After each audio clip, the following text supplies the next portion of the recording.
캐나다가 4월 달까지 겨울이라는데 또 우리 가슴에는 봄이 온 줄 믿습니다. 아멘. 제 가슴에만 봄이 왔습니다. 사람들은 모두가 무언가를 추구하면서 살아갑니다. 열심히 필요한 것을 얻기 위해서 달려가죠. 모든 사람들이 그런 것 같습니다. 그런데 많은 사람들의 고백을 들어보면요, 우리가 살아가면서 보통 사람들이 일평생 살아서 저런 거 누릴 수 있을까라고 했던 것들을 누리는 사람들 얘기를 들어보면 다 허무하다 하는 것 같아요. 마치 솔로몬이 말을 했던 것처럼 동물은 배가 부르면 만족합니다. 여러분 동물 프로그램 그런 거 보시더라도 사자가 보면은 간혹 이제 사슴이나 이렇게 노는 걸 봐요. 배가 부르면 동물들은 더 이상 욕심을 내지 않습니다. 그런데 인간은 배가 부르면 어떨까요? 또 다른 것에 욕심을 부립니다. 더 가지기 위해서. 인간은 배가 부르다고 더 이상 끝난 것이 아닌 거죠. 원하는 것을 얻기 위해서 또 달려가는 것이 우리 인간입니다. 여러 가지 이것저것 다 가져봅니다. 그럼에도 불구하고 여전히 채워지지 않는 것이 우리의 인간들의 마음인 것 같습니다. 인간들이 살아가면서, 우리 인생이 살아가면서 허무에 빠집니다. 무엇 때문입니까? 내가 왜 살아가고 있는지, 존재의 이유와 그리고 내가 무엇을 위해서 살아가는지 존재의 목적에 대해서 명확한 인식이 없기 때문입니다. 그러다 보니 눈에 보이는 대로 쫓아가는 거죠. 존재의 이유와 목적이 있을 때 그때 우리의 삶 가운데 힘이 있고 에너지가 생기는데 그것 없이 살아가다 보니 또 금세 지치는 것입니다. 그러다 보니 또 허무한 거죠. 열심히 살아가는 것은 중요합니다. 하지만 인간의 본질적인 목적을 상실했을 때 열심히 살아가는 것만큼 안타까운 것이 없습니다. 열심히 달려갔는데 거기가 아니라고 또 다른 곳으로 가는 거죠. 시간 낭비한 것입니다. 목적이 없는 인생은 허무한 결과로 끝나버리는 것입니다. 우리가 삶의 목적을 잃어버렸을 때, 우리 인간의 본질적인 목적을 상실했을 때 우리 인간은 그것에 그치는 것이 아니라 대부분 보면 또 다른 목적을 또 찾습니다. 많은 경우에 잘못된 목적을 찾는 경우가 있죠. 그러면서 쓸데없이 시간을 낭비합니다. 우리 인간이 왜 타락합니까? 인간이 타락하는 이유는요, 목적을 발견하지 못했기 때문입니다. 우리가 왜 살아가는지, 무엇을 위해서 살아가는지 그것을 잊어버리면 우리 인간은 타락하기 마련입니다. 방향을 잃어버리는 거죠. 그러면서 헛된 시간을 보내고, 그러면서 헛된 시간 보내고 무료하고 게으르면 인간은 죄를 짓기 마련입니다. 목적을 분명히 알고 있다면 조금 늦게 도착해도 괜찮습니다. 목적이 분명하다면 그 모든 시간들이 헛되지 않습니다. 그런데 목적 없이 달려가면 달려간 모든 시간들이 헛된 것입니다. 조금 늦어도 목적이 분명하면 그 분야에 쏟은 열정과 시간은 결코 낭비가 아닌 것입니다. 목적이 분명하면 지속적으로 도전할 수 있는 거죠. 오늘 우리가 함께 읽은 본문 로마서 1장 말씀을 보시면 사도 바울은 로마 교회에 몇 번이나 가고 싶어 했습니다. 그런데 가지 못했죠. 여러 번 막혔습니다. 그럼에도 불구하고 사도 바울은 좌절하지 않고 다시 소망을 가지고 또 가기를 원하고, 지금은 겨울이 되어서 가지 못하지만 몸은 가고 싶은데 가지 못하는 그 안타까운 마음을 가지고, 그런데 이 로마서를 보면 가지 못한 안타까움보다 가서 일을 할 것, 함께 동력할 것을 향한 기대가 더 가득한 것을 볼 수가 있습니다. 그 소망을 가지고 로마서를 쓰고 있는 거죠. 8절 말씀을 보시면 바울은 로마 교회의 믿음이 온 세상에 전파되고 있는 것에 대해서 감사하고 있습니다. 당시 로마 제국은 어떤 곳입니까? 초기 기독교 신앙을 받아들인다는 것은요, 굉장히 어려운, 힘든, 고난의 선택을 했다라는 것입니다. 우리는 역사를 들어서 로마 제국 시대 크리스찬들이 당했던 고난과 핍박을 우리는 잘 알고 있습니다. 로마 제국 아래서 기독교인들이 신앙을 지킨다라는 것은 얼마나 고통스러운 일인지 우리는 알고 있습니다. 그럼에도 불구하고 지금 로마 교회는 그 믿음이 온 세상에 전파되고 있다, 그렇게 말을 하고 있죠. 로마 교회는 지금 세워진 지 한 20년 정도가 되었습니다. 지금 사도 바울은 3차 전도 여행 때 이제 겨울을 맞이하여서 고린도에서 편지를 쓰고 있는데, 로마 교회는 많은 신학자들이 공통적으로 이야기하는 것은 유대인들이, 로마에 살고 있는 유대인들이 예루살렘을 방문했을 때 오순절날 성령 강림의 역사를 경험하고 로마로 돌아가서 자생적으로 세운 교회가 로마 교회다, 그렇게 말을 하고 있습니다. 그럼에도 불구하고 그들의 믿음이 온 세상에 전파되고 있는 거죠. 하지만 로마 교회의 모습을 충분히 유추해 볼 수 있습니다. 예수님이 이 땅에 오셔서 초기 기독교 신앙이 시작된 이후로 예수님의 제자들, 사도들이 아직 로마로 가지 못했죠. 그래서 로마에 있는 유대인들은 예루살렘에서 오순절날 성령의 강림을 경험하고 교회를 세웠기 때문에 어떤 신학적으로나 어떤 예수님의 가르침에 있어서 바른 교회를 세워갔다라고 말을 하기가 조금 어려운 부분이 있을 것입니다.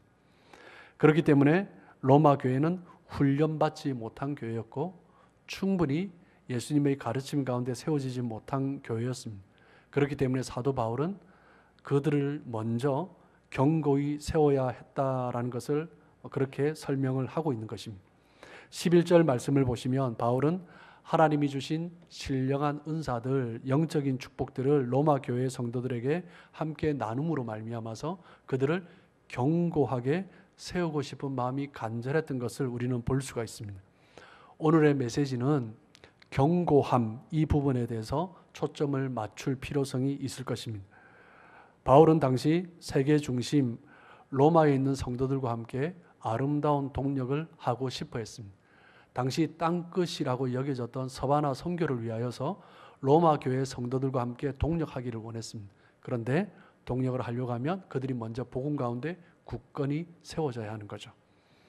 그래서 그들을 먼저 세우고자 사도 바울은 로마 교회를 향하여서 로마서 편지를 쓰고 있는 것입니다. 13절 말씀을 보시면 바울은 로마 교회에 가고자 여러 번 했습니다. 그런데 길이 막혀서 가지 못했고 지금까지 길이 막혔다, 그렇게 이야기를 하고 있습니다. 그럼에도 불구하고 사도 바울의 편지 속에서는 그것으로 인해서 실망하거나 낙심하거나 좌절하거나 허무한 모습을 보이는 어조를 전혀 찾아볼 수가 없습니다. 무엇 때문입니까? 사도 바울에게서는 분명한 목적이 있었기 때문입니다. 왜 로마 교회를 가려고 하는지, 왜 로마 교회와 함께 동력하려고 하는지 사도 바울에게서는 분명한 하나님의 부르심이 있었기 때문에 사도 바울은 그런 낙심의 모습을 전혀 보여주지 않고 있는 거죠. 목적이 분명하면 때로는 일이 막히더라도 쉽게 지치지 않습니다. 하나님의 부르심이 분명하면 풀려가는 일들이 내가 원하는 바대로 되지 않는다 할지라도, 하나님께서 이끌어 가시는데 이것이 아닌데라고 할지라도 쉽게 지치거나 포기하지 않는 것입니다. 사도 바울은 땅끝 선교에 대한 확신이 있었고, 그리고 로마 교회의 중요성을 알고 있었기 때문에 사도 바울은 결코 포기하지 않고 또 소망하고 기대하고, 그러면서 오늘 로마 교회를 향해서 편지를 쓰고 있는 것입니다. 여러분, 우리가 신앙생활을 한다고 지금 로마 교회가 20년이 됐잖아요. 20년 신앙생활 하면 그 사람이 견고해집니까? 20년 신앙생활 하신 분은 다 견고하십니까? 아니요. 10년을 신앙생활 하든 20년을 하든 30년을 하든 50년을 하든 그 사람의 신앙의 연수가 그 사람의 신앙의 견고함을 말하지는 않습니다. 교회 안에서 신앙생활을 하다 보면 생각하지 않았던 일들이 이것저것 일어나는 것 같습니다. 믿음이 좀 자란 것 같은데 이런저런 공격으로 또 넘어지시는 분들을 또 보게 됩니다. 이제는 좀 바로 서신 것 같은데 또 공격받고 흔들릴 때가 있습니다. 우리 주변에는 늘 유혹이 있고 공격이 있습니다. 그렇기 때문에 우리에게 필요한 것이 무엇입니까? 신앙의 견고함인 것입니다. 신앙을 시작하신 지 얼마 되지 않으신 분들 중에서 먼저 신앙생활 하시는 분들을 보면서 이제 실망을 느끼시는 분들이 좀 있는 것 같아요. 그런 분들을 제가 여러 번 만났습니다. 그러면서 교회에 나오지 않겠다, 이렇게 또 결단을 하세요. 또 어떤 분들은 사회생활하면서 직장생활하면서 참 힘든 사람을 만났는데 큰맘 먹고 이제 마누라가 애걸복걸해서 교회에 와봤는데 그 인간이 거기 앉아 있는 거죠. 그래서 이 교회에 다시는 못 온다 이러고 이제 바로 또 가버리는 그런 사람도 있습니다. 사람들을 보면 실망합니다. 신앙생활 오래 하신 분들 중에서도 신앙생활 잘 하시다가 어느 날 갑자기 누구 때문에 상처받아서 보이지 않는 경우도 있습니다. 사람들을 보면 사람들은 실망합니다. 중직자들의 모습을 보면서 실망하기도 하고 때로는 목회자의 모습을 보면서도 실망하시기도 합니다. 여러분, 교회는 어떤 곳입니까? 죄인들이 모인 곳 아닙니까? 그러니까 사람들 보면 당연히 실망하겠죠. 신앙생활을 하면서 나는 완전한 의인이야 라고 말을 할 수 있는 사람이 누가 있겠습니까? 목사님, 예수를 믿고 주님이 우리를 의롭다 불러주시지 않으셨습니까? 예, 맞습니다. 주님이 불러주셨죠. 우리는 의롭지 않은데 주님이 의롭다 해주신 거죠. 누가 우리 스스로 자기 스스로 나는 이제 완전한 의인이야 라고 말을 할 사람이 누가 있겠습니까? 교회는 완전한 사람들이 모인 곳이 아닙니다. 성도들을 바라보면서 완전하기를 기대한다면 반드시 실망합니다. 교회를 바라보면서 완전하기를 기대한다면 반드시 낙심하는 거죠. 교회는 다양한 모습이 있습니다. 다양한 사람들이 있습니다. 그러면서 참고 기다리며 인내하는 것입니다. 교회 안에 보면 아직 믿음에 확신이 없는 사람이 있습니다. 교회를 오래 다녔지만 신앙이 연약한 사람도 있습니다. 다양한 사람들이 교회 안에 있습니다. 예수 믿은 지 오래됐다고 죄성을 다 극복한 것이 결코 아닙니다. 여전히 우리는 옛 자아, 옛 육체 안에 거하고 있습니다. 그러면서 또 실수하고 또 죄를 짓고 우리는 경고하지 못해서 실수하고 죄를 짓는 것을 반복합니다. 여전히 성경에서는 우리가 하나님 앞에 자라할 것을 말을 하지만 또 실수하고 또 죄를 범하죠. 물론 사람들마다 차이가 있을 것입니다. 그런데 너무 자주 실수하고 너무 자주 죄를 범하고 너무 자주 흔들리면 어떻게 됩니까? 성경에서는 그런 사람들을 향하여서 영적 어린아이다라고 그렇게 말을 합니다. 히브리서 5장 13절 14절 말씀입니다. 우리 두 절의 말씀인데요. 우리 한 목소리로 같이 한번 읽어보도록 하겠습니다. 이는 젖을 먹는 자마다 어린아이니 의의 말씀을 경험하지 못한 자요 단단한 음식은 장성한 자의 것이니 그들은 지각을 사용함으로 연단을 받아 선악을 분별하는 자들이라. 영적 어린아이의 모습을 13절에서 말을 해주고 있습니다. 어떤 모습입니까? 의의 말씀을 경험하지 못했다라고 말씀합니다. 즉 단단한 말씀을 먹지 못하는 거죠. 예를 들면 우리에게 어떤 순종을 요구합니다. 쉽지 않은 거죠. 어떤 행동을 요구합니다. 쉽지 않은 것입니다. 그 인간을 어떻게 사랑합니까? 쉽지 않은 거죠. 그냥 부담 없이 삼킬 수 있는 부드러운 음식만을 원합니다. 그것이 바로 어린아이의 특징입니다. 어린아이들에게 이유식을 먹이죠. 그냥 부드러운 것, 아무 부담 없는 것, 그것만 먹이는 것입니다. 그렇다고 또 어린아이들 보면요, 부드럽다고 다 먹는 것도 아닙니다. 자기 입맛에 안 맞으면 그냥 또 뱉어내요. 그게 어린아이의 모습입니다. 자신이 원하는 맛만 먹는 거죠. 영적 어린아이도 마찬가지입니다. 부드러운 것만 먹으려고 합니다. 조금의 결단을 요구하고 조금의 헌신을 요구하면 다 뱉어내어 버리는 거죠. 자기가 원하는 말씀이 아니면 뱉어내어 버립니다. 순종을 원하는 것은 불편합니다. 헌신을 원하는 것은 불편합니다. 자신이 원하는 말씀만 따르고 자신이 원하는 음식만 먹기 때문에 성경은 어린아이다 그렇게 말을 하는 것입니다. 영적 어린아이의 특징을 보면 또 쉽게 미혹됩니다. 부모들이 어린아이들에게 항상 가르치죠. 낯선 아저씨가 캔디 사준다고 하면 절대 따라가지 마라. 가르쳤는데 그리고 또 따라가는 것이 어린아이입니다. 어린아이는 너무 쉽게 미혹됩니다. 신앙이 견고하지 않으면 이단에 쉽게 미혹되는 거죠. 이단에 쉽게 미혹된 사람들의 특징은요, 신앙이 연약한 사람들입니다. 단단한 음식을 먹지 못한 거죠. 하나님의 말씀을 제대로 이해하지 못하고 섭취하지 못한 것입니다. 성경 말씀을 골고루 먹어야 하는데 먹지 않은 거죠. 그러다 보니까 미혹되는 것입니다. 우리의 삶 가운데 하나님의 교회의 사명을 감당하기 위해서 우리에게 필요한 것이 무엇입니까? 영적 견고함입니다.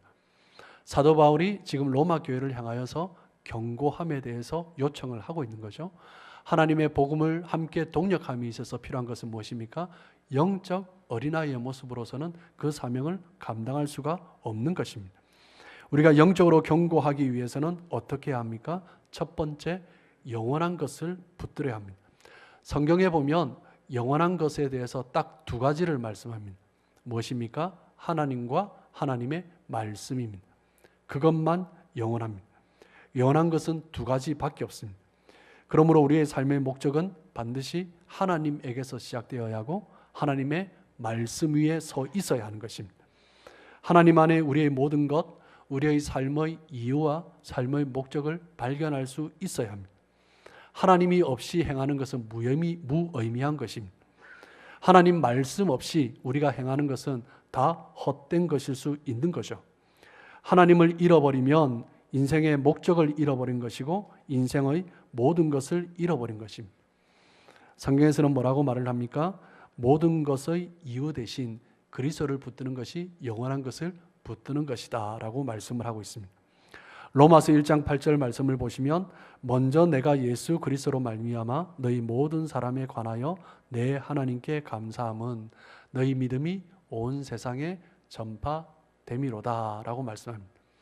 로마 교회의 그 믿음이 로마 제국의 핍박 속에서도 그 믿음을 지키고 있는 그 모습을 보면서 감사하고 있는 거죠. 그런데 그 감사가 어디에서 시작합니까? 예수 그리스도로 말미암아. 사도 바울이 로마 교회를 바라보면서도 감사하는데 그 감사의 이유가, 그 감사의 근거가 예수 그리스도 때문이다라는 것입니다. 우리는 무엇 때문에 감사합니까? 내가 원하는 것 때문에 감사합니까? 내가 즐겁기 때문에 감사합니까? 내가 기뻐하는 것 때문에 감사합니까? 사도 바울은 그리스도 때문에 감사한 것이죠. 바울은 자신을 하나님의 복음을 위하여 종과 사도로 부르신 하나님께 먼저 감사하고 있습니다. 다메섹 도상에서 예수님을 만남으로 말미암아 그의 삶이 변화되었습니다. 그러므로 말미암아 그의 삶의 목적이 변했고 그 삶의 이유가 변했고 그 삶이 살아가는 근거가 변한 것입니다. 삶의 모든 이유가 예수 그리스도가 되신 거죠.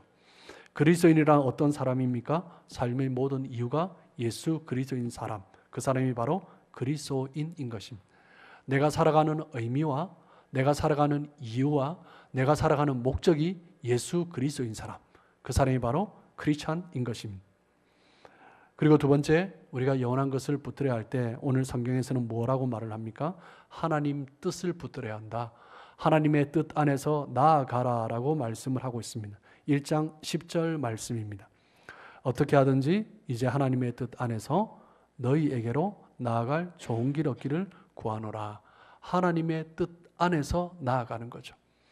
사도 바울은 로마 교회로 가고 싶어 했지만 자신의 원하는 바가 아니라 자신의 뜻이 아니라 하나님의 뜻이다라고 말을 하고 있습니다. 그런데 하나님의 뜻인데 몇 번이나 막혔죠. 하나님의 뜻이 아닙니까? 흔들릴 수 있죠. 사도 바울은 결코 그러지 않았습니다. 하나님 앞에서 분명한 목적이 있기 때문에, 분명한 부르심이 있기 때문에 막혔다 할지라도 또 기다리고 기다리는 것입니다. 하나님의 뜻만이 온전히 이루어집니다. 하나님의 뜻을 붙들었기 때문에 사도 바울은 결코 흔들리지 않는 거죠. 하나님은 하나님의 영원한 뜻을 성취해 가십니다. 지금은 막힌 것 같다 할지라도 하나님의 때에 하나님께서 이루어 가시는 것입니다. 우리는 성경을 통해 하나님의 뜻을 알 수 있습니다. 그렇지만 우리가 성경 가운데서 하나님의 뜻을 찾기 위해서는 더 하나님을 찾고 하나님 앞에 친밀한 교제 안에서 말씀을 묵상하고 하나님과 교제하는 것이 필요합니다. 하나님과의 친밀한 교제 가운데 있을 때 우리는 점점 더 하나님의 뜻을 발견할 수 있습니다. 하나님과의 친밀한 교제가 없이 하나님의 뜻을 발견하기란 참 쉽지 않습니다. 그렇기 때문에 사도 바울은 하나님의 뜻 안에서 하나님의 뜻대로라는 표현보다 하나님의 뜻 안에서, 하나님과의 그 친밀한 교제 안에서 자신의 삶을 걸어가고 있는 거죠. 제3자가 보면 못 가고 있지 않냐 이렇게 말을 한다 할지라도 사도 바울은 결코 흔들리지 않았을 것입니다. 하나님을 경외하고 하나님과의 교제를 통하여 하나님의 음성에 귀 기울이면 하나님은 반드시 그 일들을 이루어 가십니다. 그것이 바로 사도 바울의 확신이었고, 지금 당장 흔들린다 할지라도 이 삶은, 자신의 확신은 흔들리지 않는 것입니다. 하나님의 뜻을 살아가면 살아갈수록 때로는 막혀 있지만 그 삶 가운데는 기쁨이 있는 거죠. 그 삶 가운데는 풍성함이 있는 것입니다. 하나님의 뜻을 순종하며 살아가는데 길이 막혔어요. 그래도 하나님 안에서 기쁨을 누리는 것입니다. 그것이 바로 영원한 것을 붙들며 살아가는 사람의 모습인 것입니다. 모든 것이 그리스도로부터 시작되고 우리의 모든 것이 그리스도가 이유가 되고 하나님의 뜻 안에서 하나님을 발견하고 하나님의 뜻을 발견하면서 살아갈 때 우리는 더욱더 믿음 안에서 영적으로 견고해질 수 있습니다. 그런데 우리가 여전히 육체 가운데 가고 있다 보니까요, 우리 스스로 하나님 앞에 또 굳건히 서기가 어려울 때가 있습니다. 그때 누가 필요합니까? 옆에 동력자가 필요한 거죠. 하나님의 말씀을 따르고 하나님의 뜻 안에서 결정하며 살아가는 것이 너무나 중요한데 때로는 그러지 못할 때가 있습니다. 그때 옆에 도움을 줄 수 있는 사람이 필요한 거죠. 스스로 우리 자신을 지키며 흔들리지 않는 것은 쉽지가 않습니다. 그렇기 때문에 사도 바울은 동력자의 필요성에 대해서 말을 하고 있는 거죠. 동력자와 함께 하나님의 뜻을 이루며 견고히 세워가기 위해서 필요한 것은 무엇입니까? 먼저 첫 번째, 은혜를 나누는 것입니다. 성령의 은혜를 나누는 거죠. 로마서 1장 11절 말씀을 보시면 어떤 신령한 은사를 너에게 나누어 주어 너희를 견고하게 하려 함이니, 여기에서 말을 하는 신령한 은사는 방언이나 예언이나 신유연사 그런 것들을 말하는 것이 아닙니다. 사도 바울이 로마 교회로 가서 목회자로서 영적인 축복을 나누어 주는 것입니다. 하나님 주신 은혜를 함께 나누는 거죠. 그것을 나눌 때, 하나님이 주신 축복을 나눌 때 너희들이 견고하게 설 수 있다라는 것을 말을 하는 것입니다. 사도로서 섬기면서 하나님의 교회를 굳건히 세워가기를 소망하고 있는 거죠. 그리고 두 번째, 사도 바울은 동력자들 간에 필요한 것이 뭐라고 말을 합니까? 위로다, 안위함이다 라고 말을 하고 있습니다. 12절 말씀을 보시면 바울은 로마 교회의 성도들과 서로의 믿음으로 말미암아 서로에게 안위가 된다, 서로에게 위로가 된다라고 그렇게 말을 하고 있습니다. 여러분, 로마 교회는 어떤 교회입니까? 극심한 박해 가운데 있는 교회입니다. 신앙을 지킨다는 것 자체가 여러분 많이 들으시고 아시듯이 신앙 때문에 사지가 찢어지기도 하고 사자의 밥이 되기도 하는 것이 로마 제국 아래서 크리스찬이 되는 것입니다. 그 핍박 가운데 로마 교회 성도들이 믿음을 지키고 있는 거죠. 바울도 복음을 전하면서 수많은 위험을 겪었습니다. 죽을 뻔했고 사람들은 죽었다 해서 성 밖으로 내던지기까지도 했습니다.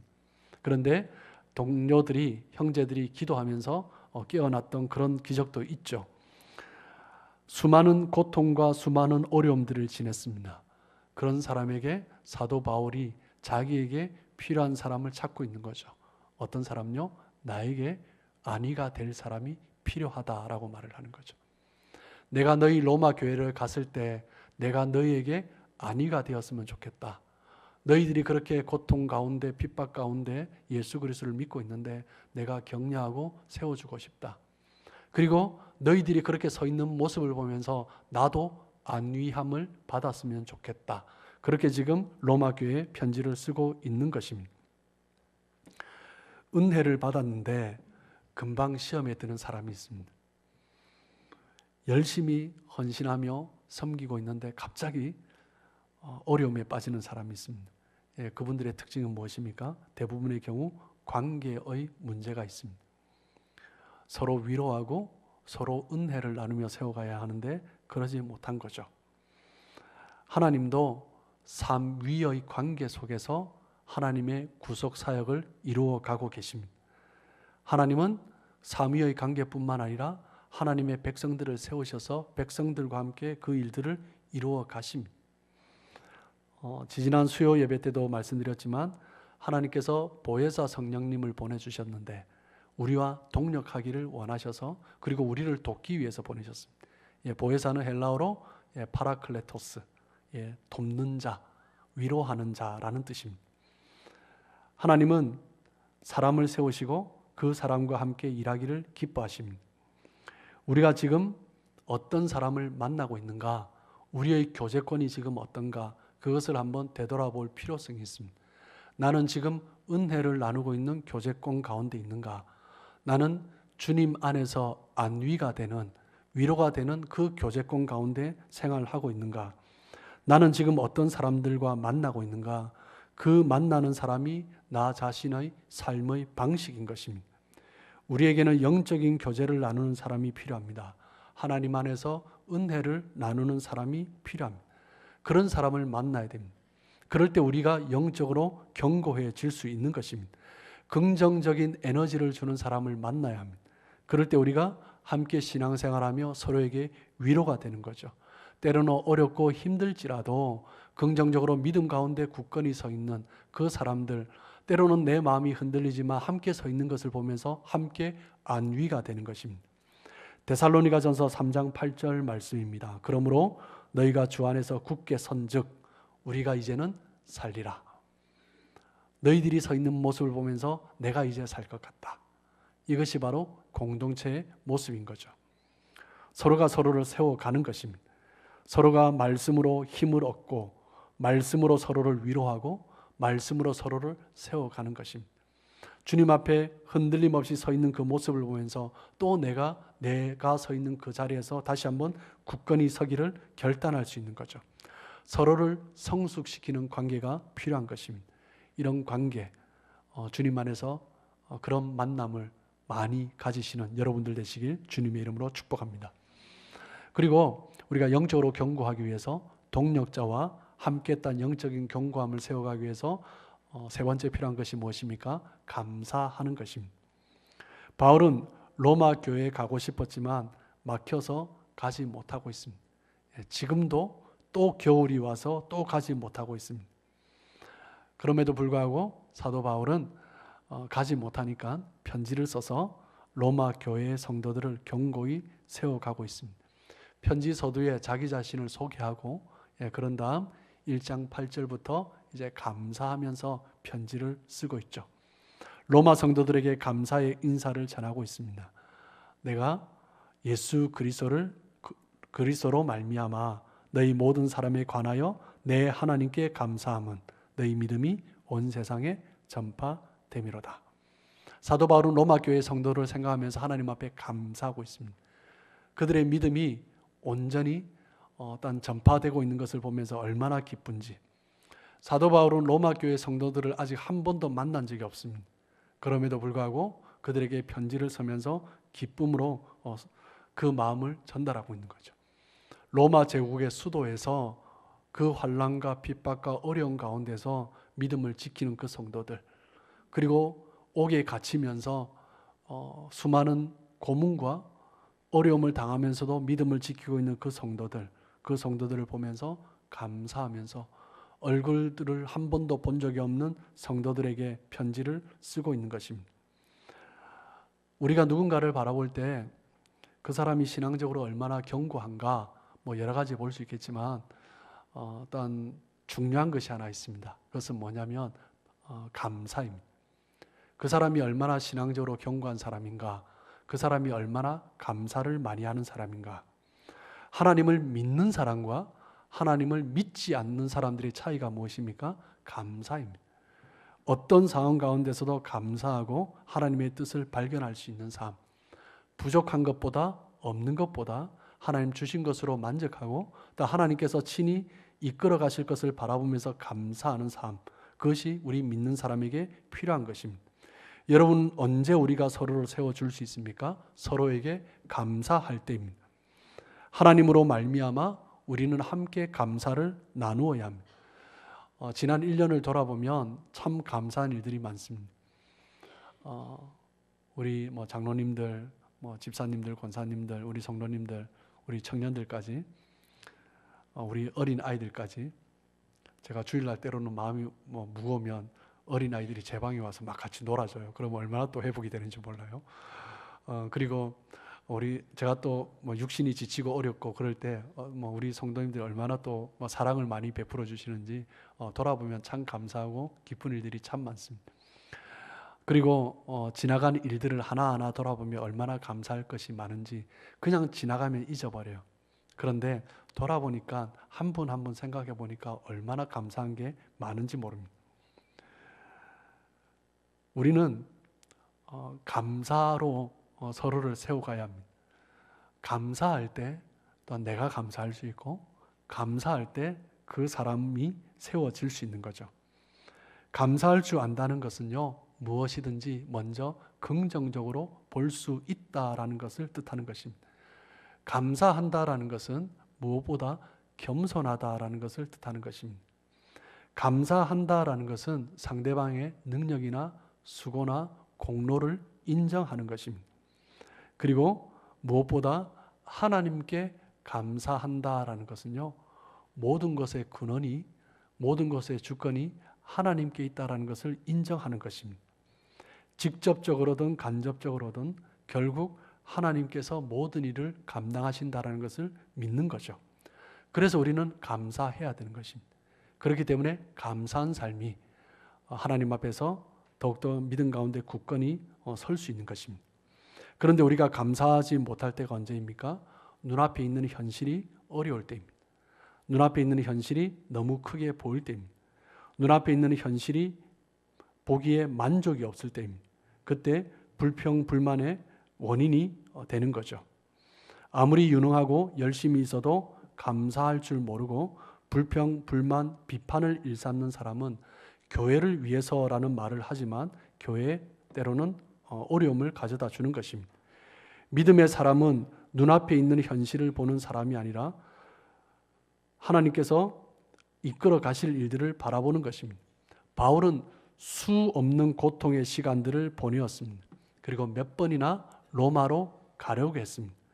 언제 로마로 가게 될지 모르지만, 언제 로마로 가서 그들과 함께 동력하게 될지 모르지만 사도 바울은 막힌 것에 대해서 불평하고 막힌 것에 대해서 하나님께 원망하는 것을 볼 수가 없습니다. 로마 교회에 보낸 편지를 보면서 사도 바울은 동력할 날을 기대하면서 감사하고 있는 거죠. 그렇기 때문에 우리에게 필요한 것은 무엇입니까? 감사로 서로를 세워가는 것입니다. 여러분, 감사는 결단하는 것입니다. 감사를 결단하는 거죠. 모든 것이 뜻대로 되지 아니한다 할지라도 먼저 감사하기로 결단하시는 여러분들 되시길 주님의 이름으로 축복합니다. 바울은 하나님으로부터 시작된 서로를 세워가는 이 모든 나눔과 위로와 감사를 15절에 보시면 로마 교회의 성도들에게 복음을 전하는 것으로 초점을 맞추고 있습니다. 함께 서로를 세워가는 이유가 무엇입니까? 복음으로 굳건히 세워가기 위한 것입니다. 함께 서로 소망을 가지고 은혜를 나누고 서로를 안위하면서 서로에게 감사하는 이유가 무엇입니까? 로마 교회 공동체 안에 복음을 세우기 위한 것입니다. 여러분, 우린 여전히 연약합니다. 하지만 우리가 주님을 붙들고 일단 서로를 위로하고 서로를 안위하고 은혜를 나누며 일단 감사하며 그렇게 세워갈 때 사도 바울이 로마 교회와 함께 그러했던 것처럼 우리가 그렇게 해나갈 때 주님께서 기뻐하시는 아름다운 동력이 저희 빌라델비아 교회 가운데 이루어질 것입니다. 그러므로 말미암아 주님께서 원하시는 복음의 사역이 저희 빌라델비아 교회를 이루어질 수 있도록 복음 안에서 더욱더 견고히 서시는 저와 여러분들 되시길 주님의 이름으로 축복합니다. 기도하겠습니다.